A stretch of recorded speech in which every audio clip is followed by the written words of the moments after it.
Hello, welcome back to Anna Taylor Radio. I'm Anna Taylor, and I'm your host for today, as usual, talking about what most don't. We got another interesting episode today, whether you're listening to this podcast through the Anchor website or any other popular platform like Google Podcasts, Apple Podcasts, Spotify, or watching this on my YouTube channel, which is Anna Taylor Radio channel. Yes, you got to type in Anna Taylor Radio channel, space channel. So today is an interesting yet serious topic.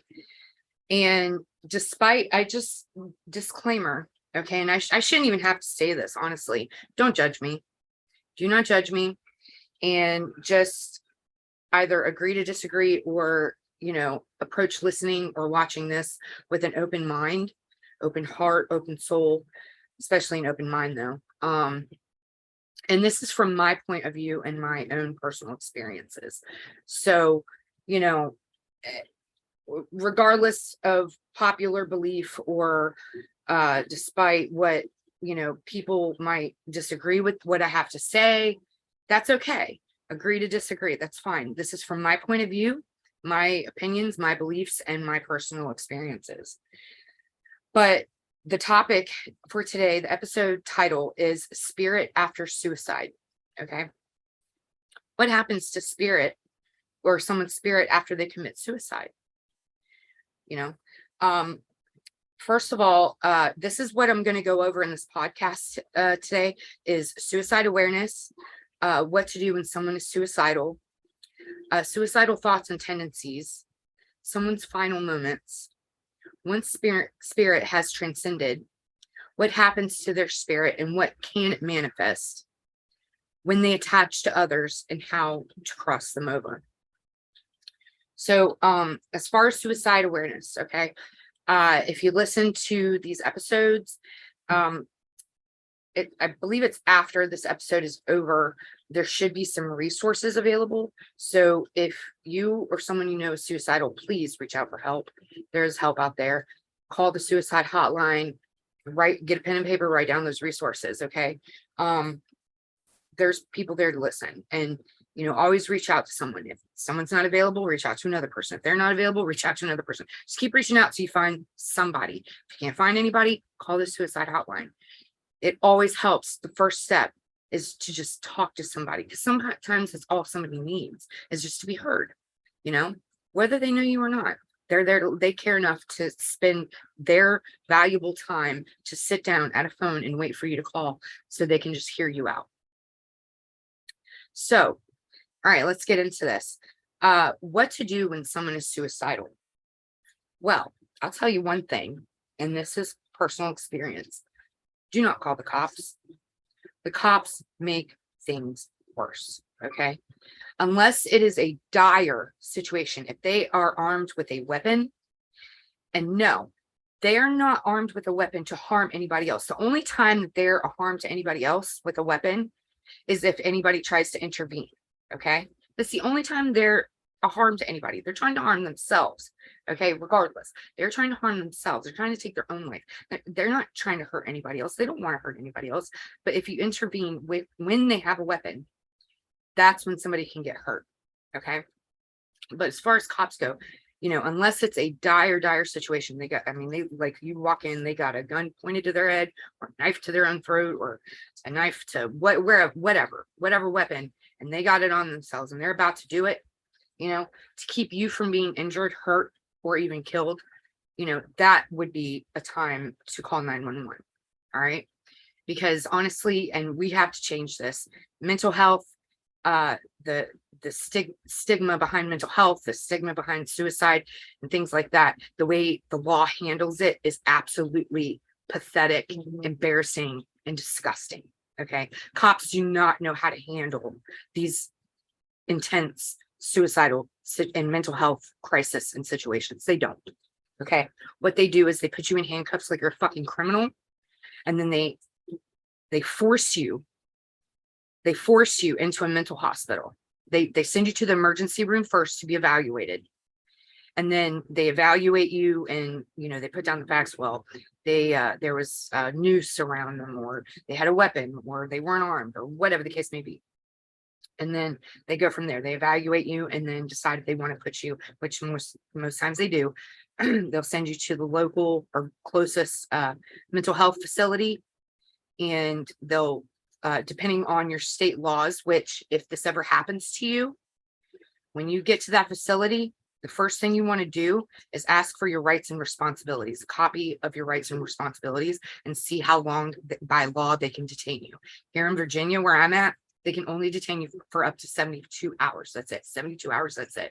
They have to let you go after that by law. So know your rights and responsibilities as a patient. Okay. That's very important. But other than that, okay, let's say the person is suicidal, whether they're thinking about it or whether they're planning on doing it, whatever. Okay. How do you approach them? What do you say? What do you do? Right. First of all, approach them in a calm manner. Like, look, I'm here for you. And let me tell you something. I don't care if you got to go to work. I don't care what the hell you have to do. Okay.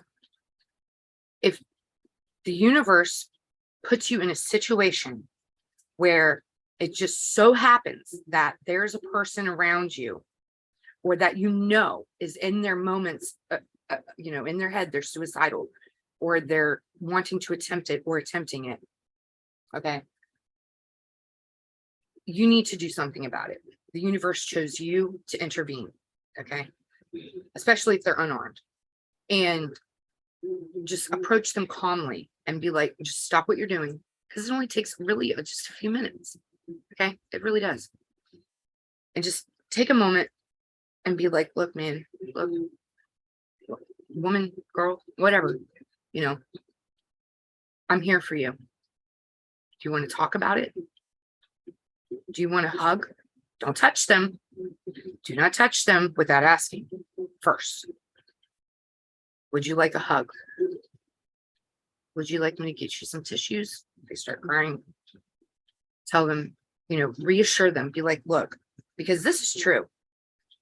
Tell them things like, man, you have purpose here. You do. And if they're denying it, no, I'm unworthy, I'm worthless, I ain't shit, my life is crap, blah, blah, blah. Because a lot of times, suicidal people, it's due to situations. It's situational, because there's different types of depression. There's situational, there's clinical, and there's seasonal. And sometimes it's a lethal concoction. I've had all three at the same time. I personally suffer from depression, suicidal ideation. I've attempted 13 times unsuccessfully. Thankfully, I won't try it again. But I've realized that, and this is true with everyone has purpose. If you did not have purpose here, if you were not meant to live, okay, you would have either never been born or conceived. Okay. You would already be dead, whether through a car accident, murder, natural causes, whatever, however people go, whenever your card is up, however you go, you'd be dead by now if you didn't have purpose. Okay. No matter how shitty your life is. Okay. You still have purpose. Period. You do. Everyone does. Everyone is here for a reason. You'd be surprised. Okay. And you do matter. People matter. Everyone matters. Okay. Everyone.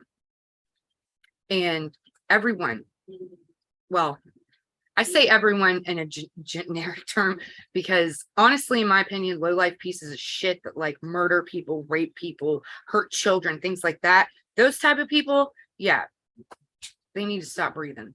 But either way, besides that, generally everybody matters and everyone has a purpose and everyone is meant to be here.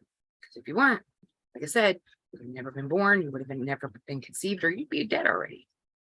And it doesn't matter what age you are or what situation you're in, and if you feel like a failure, guess what? We all fail. Everyone. You cannot have success without failure. You can't learn lessons without failure. Okay. And what you have to do is you have to persevere and keep going. and be resilient. You have to find whatever power and strength within yourself to keep going. And I know it seems like when you're at the bottom of the barrel, when it's those like, I just can't take it anymore, because that's what happens to people when they commit suicide. They can't take it anymore. They can't do it. They can't go on. Okay, they just can't. They can't suffer anymore, because they are. Most people who are suicidal are suffering just by living. Okay, because they're just surviving, and that's not a way to live. People say, well, you're a survivor, like it's a great thing. No, it's not good to be a survivor. It's good to be a thriver, not a survivor. When you're just in survival mode, you're suffering, consistently suffering, and that's when people just can't take it anymore, and then they go. So, be calm. What do you need? I'm listening. Go ahead. Tell me. Just tell me, talk to me. Okay. And give them a moment without interruption to tell you what's going on, what's in their head. Then, once they finish, maybe say, can I give you a hug? Can I tell you something? Tell them, even if they're a stranger, be like, look, I don't even know you. Or if you do know them, look, I love you. Maybe that's all they need to hear. Because not many people hear that on a daily basis. I know I don't. When I had my kids, if you know my story, I'm alienated from my children. And when I had my kids, I heard I love you every day, but I don't hear that anymore from anyone. I don't have someone to tell me I love you. I don't hear it. I tell people I love them, but I don't hear it. And that can hurt someone. It can damage someone. It really does. And it's hard to deal with. And, like I said, sometimes people just need to hear, I love you. You are worthy. You are strong. You are resilient. You will get through this. Everything's going to be okay, no matter what. Okay.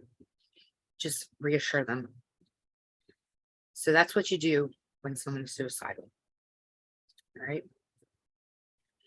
Suicidal thoughts and tendencies. All right. So when someone's suicidal, what are they thinking? Right. And, surprisingly, everybody has their shit. Everybody has their issues and problems. And no matter how good someone's life may seem, nobody's life is perfect. Maybe a rare few, but whatever. Good for them. Okay. Good for them. But for a majority, I mean, realistically, we don't have statistics on here, nothing, but I mean, let's be real here. Okay.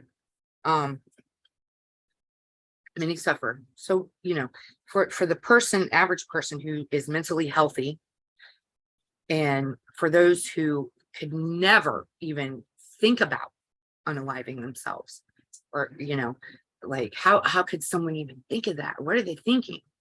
Well, I'll tell you, I've been there. All right. Like I mentioned, they feel unworthy. They feel unloved. They feel like they have no purpose. They feel like they should have never even been born. They hate their life. Their situation might be crappy. Many homeless people happens to them.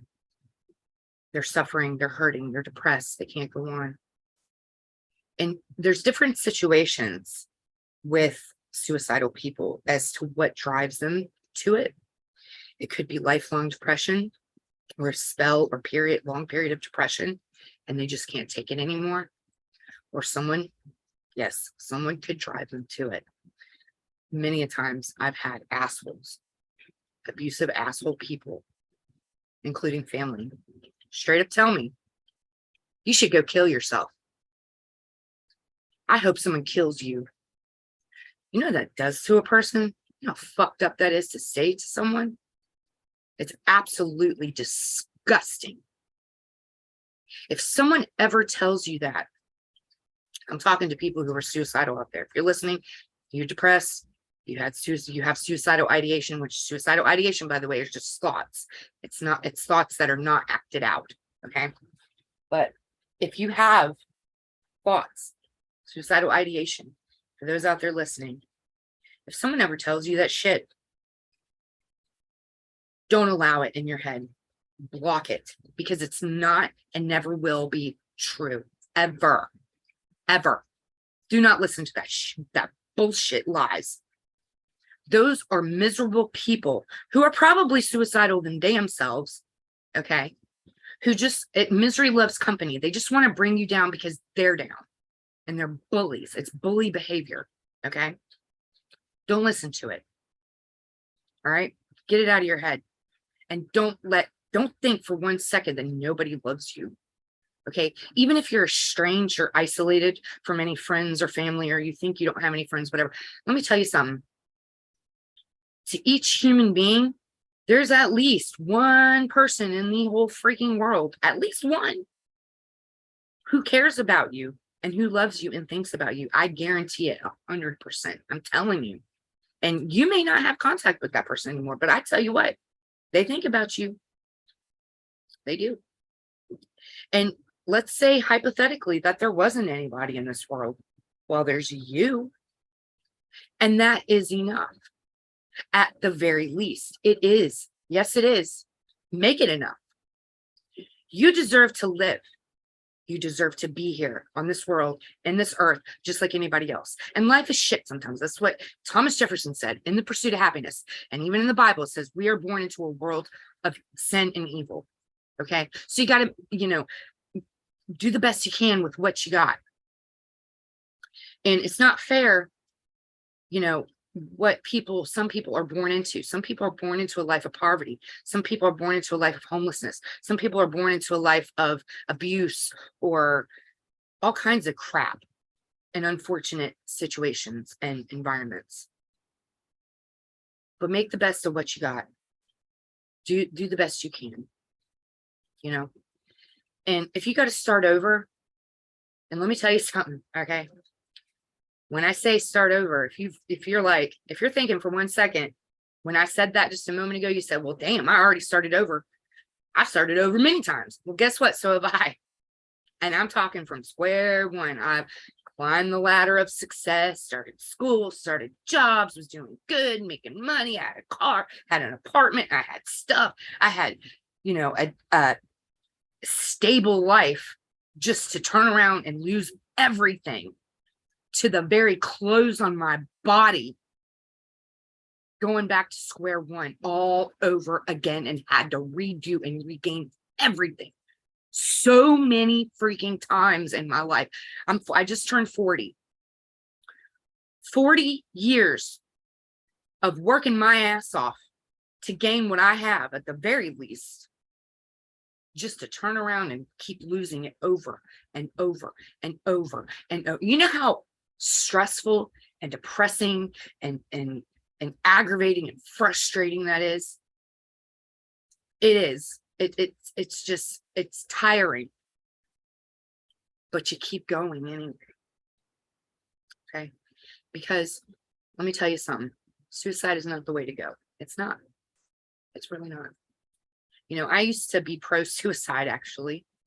I used to think, well, you know what? It's my life. And when people would say, but what about your kids? What about this person or that person? When someone unalives themselves or commits suicide, it takes a toll on family and friends and things like that, and people that love you and da da da da. And I'd argue and be like, yeah, but it's not about them. It's about me. It's about me for once. I'm taking my life in my own hands. And I had this theory, which is true, that the only people that bring you into this world is your mom, your dad, and God. The only people that can take you out is your mom, God, and yourself. Maybe not your mom, but God or your maker and yourself. It's your life. And it's true. But like I said, suicide is not the way to go. So what are we thinking? Like I said, we're feeling worthless. We're sick of our situation. We're sick of life. We're sometimes just sick of breathing. It's just tiring, even just to feel ill every day. Feel apathetic. We feel lazy. We can't even get up to make our bed or take a bath or brush our teeth or even eat food or drink water or take a walk. We can't even do our dishes. We can't even pick up in the living room or do anything. And you feel lazy and you feel worthless. I'm not gonna, you know what? The longer you're here on this earth, however long you're meant to be here, okay, You have that much time to clean your room, to make your bed, to do your dishes, to wash your body. You know what I mean? If God, and don't judge me, but let me tell you, there's been times where I've been so depressed that I didn't take a shower or a bath or bathe, rather, or any kind of hygiene in weeks. Weeks. Weeks. The longest I went without bathing one time and brushing my teeth was a month. Probably longer than that. Nasty, huh? Can you imagine how I felt? I felt like shit. And the more every day that went by, I felt dirtier and dirtier and dirtier and nastier. And it just made it even harder. And then finally, just one day, when I go through these spouts and spells, there's just this one day I get up and I'm like, you know what? I don't have the energy, but I have to bathe. I have to clean myself. I have to brush my teeth. Like, I have to do something, just do it. And you'll feel better afterwards. I promise you. Okay. People feel unworthy. They're unloved. They're not told that they're loved. They're not shown that they're loved. That's why it's important when you're a friend or family, check on your people, man. Check on your people. How you doing? Send them, I love you. Just simple. It takes a minute. Take a second, a few seconds.